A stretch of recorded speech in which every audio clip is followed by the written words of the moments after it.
ان کی کثیر تعداد جو نا عمران خان آج کہے نا کہ میں نبی ہوں تو وہ اس پہ ایمان لے آئیں گے. اگر وہ یہ کہے نا کہ میں نبی بھی ہوں اور مجھے سجدہ بھی جائز ہے، وہ سجدہ بھی کریں گے. نعوذ باللہ، استغفر اللہ. اس لیے کہ وہ اس کو ایسا پورٹریٹ کیا گیا، اس کی تصویر ایسی بنائی گئی ہے، اور یہ بنائی ہماری اسٹیبلشمنٹ نے. اگر ہم اس بات کو بھولیں گے نا، اسی لیے میں بار بار یہ بتاتا ہوں کہ جب تک نواز شریف سے معافی نہیں مانگو گے نا، اس فتنے سے جان نہیں چھوٹے گی. اس وقت بتاؤ گے نا کہ ہم تھے جنہوں نے نواز شریف کے اوپر الزام لگایا، اور ہم ہی ہیں وہ لوگ جنہوں نے پاناما میں سے اقامہ نکالا، اور یہ ہمارے ساتھ جج موجود تھے. یہ پوری کی پوری ایجنسیاں نا، اور اپنے آپ کو سرنڈر کریں گے پارلیمنٹ کے سامنے، موجودہ پارلیمنٹ کے سامنے یا آنے والی پارلیمنٹ کے سامنے، جس کو اس میں سرنڈر کر کے کہ آنے والی پارلیمنٹ ہمارا حساب کرے. تب تک اس فتنے سے جان نہیں چھوٹے گی.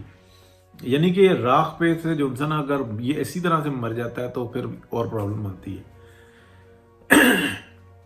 تو یہ جو موضوع ہے نا، یہ بڑا سخت ہے. اگر یہ چلا گیا، یہ یونس گوہر شاہی کی طرح یہ بیٹھ جائے گا کہیں، اور پھر یہ جو انسان ہے اس کے خلاف جو مرضی بچے والی ویڈیو اور ایک بڑے کے ساتھ جو ویڈیو ہے وہ نکالو، بے شمار ویڈیو نکالو، سب کہیں گے یہ جھوٹ ہے، یہ ٹیکنالوجی ہے، یہ ہم اس کو مانتے ہی نہیں ہیں. وہ آڈیوز کو نہیں مانتے. پھر ہمارے ہاں سٹل دیکھیں نا، اس کی زہر کا اثر کیسے ظاہر کیا، یعنی کہ اس زہر کا جو پازیٹیو زہر ہے، ہماری جوڈیشری نے وہ کہتے ہیں کوئی مسئلہ نہیں، اس کا ذاتی فیل ہے، کوئی مسئلہ ہی نہیں. لیکن اگر کوئی دوسرا ہو تو بس پھر یہ تو انسانیت جنسانہ میدان میں آ گئی. تو یہ اگر عمران خان گیا نا تو یہ فساد ہی فساد ہے، اور نسلوں کا فساد ہے. یہ اس وقت جو ہے نا یہ زہر، یہ گوہر شاہی تو بہت چھوٹا سا، لیکن مرزیت سے بہت بڑا فتنہ بن چکا ہوا ہے. تو اس کو واحد اس کا طریقہ یہ ہے کہ پاکستان میں آرمی کورٹ میں نہیں، یہ بالکل فساد ہے. یہ کارپیٹ کے اوپر ان کے نیچے اور مٹی گھسانے والی بات ہے. یہ بندیال اور اس کے 7-8 جو یہ گروہ ہے، ان سب کو واش آؤٹ کرو.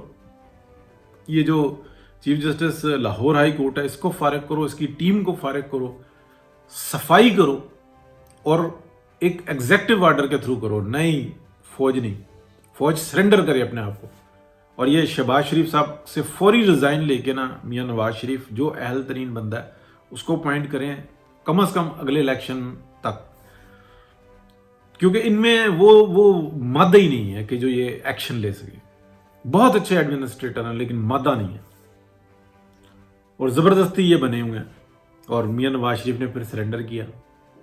اس کے اوپر میں بہت بات کر چکا. واحد طریقہ یہ ہے کہ اس کو جو انسان ٹرائل کرو، اوپن کورٹ میں ٹرائل کرو. اور ایسا نہیں ہے کہ جس طریقے سے اس کو یہ مل رہی ہیں اس کو اریسٹ بھی کریں، لیکن یہ ہے کہ جیل کے اندر باقاعدہ اس کو پورا جو انسان سہولیات دیں کہ جس سے چاہے رابطہ کرے، جو مرضی چاہے ڈاکومنٹس منگوائے، اپنے پلان کے بارے میں بتائے، اور پراپرلی سوال جواب ہوں. عرفان قادر جیسا بندہ کرے، اور دیگر جو بڑے قابل ترین جو وکیل ہیں وہ کریں، اور آرگومنٹ اور اس کا بھی سنا جائے. اور لیکن پبلکلی کہ یہ گمراہ کر رہے ہیں کہ یہ ڈیٹ ڈال دو، ہم 6 مہینے بعد دیکھیں گے، 2 مہینے بعد دیکھیں گے، یہ تمہاری جورسڈکشن نہیں ہے. ہر جورسڈکشن ہو، ہر ایک، ہاں ایک یعنی کہ ٹرائل ہونا چاہیے. 1 ماہ کے تک ہو، 2 ماہ تک ہو، 3 ماہ تک ہو، اور پھر اس کو سزا ملنی چاہیے. یہ نہیں کہ کسی کے قتل کے الزام میں پھانسی. باقاعدہ قوم کو گمراہ کرنے کے جو ہے نا اس میں اس کو جو سزا ملتی ہے وہ ملے. کیونکہ بالکل واضح سامنے نظر آ رہا ہے اس نے قوم کو تقسیم کر کے رکھ دیا، مسلمانوں کو تقسیم کر کے رکھ دیا، اور مسلمانوں کو گمراہ کر کے رکھ دیا. اور اسپیشلی جو پاکستان کے جو پڑھے لکھے ترین لوگ ہیں نا، ان لوگوں کو ذہنی طور پہ مفلوج کر کے رکھ دیا. اور یہ اکیلا نہیں ہے، اس کے ساتھ پوری ویسٹرن اور شیطانی قوت ہے، سب ساتھ ہے. وہ شیطان وہ نہیں ہوتا کہ تسبیح مارنے والا شیطان. شیطان وہ ہوتا ہے جو عملی طور پہ شیطان ہوتا ہے. اگر آپ نے الومناتس کو اسٹڈی کیا ہو تو وہ کوئی شیطان کو مانتے ہیں، اس سے پاور لیتے ہیں، لیکن عملی طور پہ وہ ایکٹیو ہوتے ہیں. وہ ایک دوسرے کو ہیلپ کرتے ہیں، بڑے بڑے مقامات پہ پہنچاتے ہیں، اور شیطان کی پوجا کرتے ہیں. لیکن وہ عمل پہ یقین رکھتے ہیں. وہ کوئی ایسا نہیں ہے کہ کوئی یہاں پہ تسبیح پڑھی اور وہاں پہ کوئی چیز گر گئی، یا یہاں پہ کوئی دھواں اڑایا اور وہاں پہ کچھ اور ہو گیا، یا اس دھوئیں کے اثر سے نہ، وہ کچھ اور چیز ہے، اور یہی اصل حقیقت ہے. تو اس فتنے کو، اور اگر یہ کہیں کہ جی ہم یوں کر رہے تھے، سوچ رہے تھے، ہم فلانا کر رہے تھے، وہ نکل گیا، یہ بربادی ہے. جب تک پاکستان کے اندر اس گھنونے کام کو کرنے والی جو اسٹیبلشمنٹ ہے اگر احساس ہو گیا تو اپنے آپ کو سرنڈر کریں.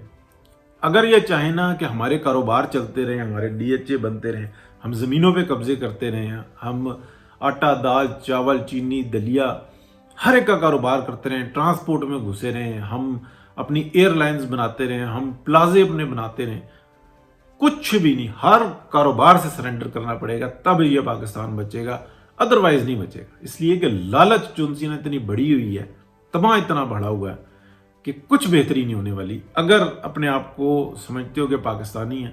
اور یہ بات نہیں کہ یہ سسٹم چل پائے گا، یہ سب عمارت جو انسی نا یہ اوپر آ کر گر جائے گی، ماں سوائے اس کے کہ چند لوگ جو ہیں یہ فرنٹ پہ، یہ جن کی جدادیں پاکستان سے باہر بن چکی ہوئی ہیں، یہ بچوں کو لے کے موو ہو جائیں گے. اس کے علاوہ اور کچھ نہیں بچنے والا.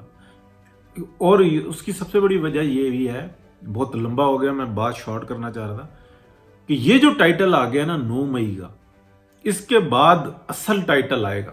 وہ ٹائٹل ہوگا جو جڑے کھیڑے گا، اور وہ آئے گا غریب آدمی کی وجہ کی طرف سے، اور وہ آئے گا باقاعدہ اصل سونامی آئے گی کہ تم قصوروار اور تم نے ہی ہمیشہ جو تھا نا ہمارا خون چوسا ہے، اور کوئی وجہ نہیں ہوگی کہ آپ اس کو، کوئی جسٹیفیکیشن نہیں ہوگی کہ آپ اس کو روکیں، کہ زور سے، زبردستی سے، کسی بھی طریقے سے روکیں. اس لیے کہ آپ نے آج بھی جو نا کارپیٹ کے نیچے مٹی ڈال رہے ہیں، اپنے گناہوں کو چھپا رہے ہیں، اور دوسرے کو وہ جو نا ٹائٹل دکھا کے یا اس کے چھوٹا موٹا ایکشن دکھا کے اور کوشش کر رہے ہیں. کچھ نہیں بہتر ہونے والا. ہاں اگر یہ بہتری ہو گئی اس وقت میں تو پھر پاکستان باقاعدہ ایک قوم بنے گا، اور امت مسلمہ کا یہ پہلا شاید کی سلطنت ہو جو کہ اٹھے اور پھر لیڈ کرے. تمام چیزیں موجود ہیں، تمام انرجی موجود ہے، قابل ترین دنیا کے لوگ موجود ہیں، محنتی لوگ موجود ہیں. یورپ میں آتے ہیں، امریکہ میں آتے ہیں، 14 گھنٹے کام کرتے ہیں اور 7 دن کام کرتے ہیں. یہ پاکستان میں نہیں کر سکتے. پاکستان میں اس عذاب کی وجہ سے، یہ جو پاکستان کے اوپر زبردستی کا مسلط کیا ہوا ہے، اور یہ برٹش آرمی جو چھوڑ کے گئی تھی اپنا گند، یہ اس کی وجہ سے ہے. بہت معذرت کے بعد، بہت تکلیف کے ساتھ یہ بات کر رہا ہوں، لیکن حقیقت یہی ہے. بہت شکریہ جی. بتایا میں نے، بہت لمبی بات کر دی کہ عمران خان اگر اب بچ کے نکل گیا نا، یہ جو باتیں ہو رہی ہیں جہاز آ گیا، یہ میرے علم میں کوئی نہیں آئی، یا کہیں سے میں نے ایسی بات نہیں سنی کہ جہاز آ گیا ہو. نہیں، کوئی جہاز جوز نہیں، اس کو جانے نہیں دینا، اس کو باقاعدہ ٹرائل کر کے اور اس کو سزا دینی ہے. ادروائز یہ فساد ہی فساد ہے. یہ ایسا نہیں ہے کہ یہ الطاف حسین کی طرح کمزور ہو جائے، یہ بہت بڑا شیطان ہے. اس کو اپنی ذات کے علاوہ کچھ نہیں نظر آتا. نہ یہ اپنے بچوں کا سگا ہے، نہ یہ اپنی بہنوں کا سگا ہے. یہ اس کوز کا سگا ہے صرف، جو اس کے دماغ میں فیڈ کر دی گئی ہے، جو جمائمہ کی فیملی نے اس کے دماغ میں فیڈ کی ہوئی ہے، اور یہ وہیں سے پروموٹ ہوتا ہوا یہاں تک پہنچا ہے. اگر آپ اس کی ہسٹری دیکھیں، اس کو دیکھیں کہ اس کو کس گند سے نکال کے اس کو کتنی عزت والی جگہ پر لے کے آئے. بے شک وہ عزت نیگیٹو ہے، لیکن عزت والی جگہ پہ لے کے آئے تو وہ فیملی لے کر آئی ہے جو ہزاروں سال سے یہ کام کر رہی ہے، ہزاروں سال سے. اور وہ آج بھی اسی جگہ پہ کھڑے ہوئے ہیں کہ یہ حق ہمارا تھا، کسی اور کا نہیں تھا. نعوذ باللہ. یہ جھگڑا ان کا انسانوں سے نہیں ہے. استغفر اللہ.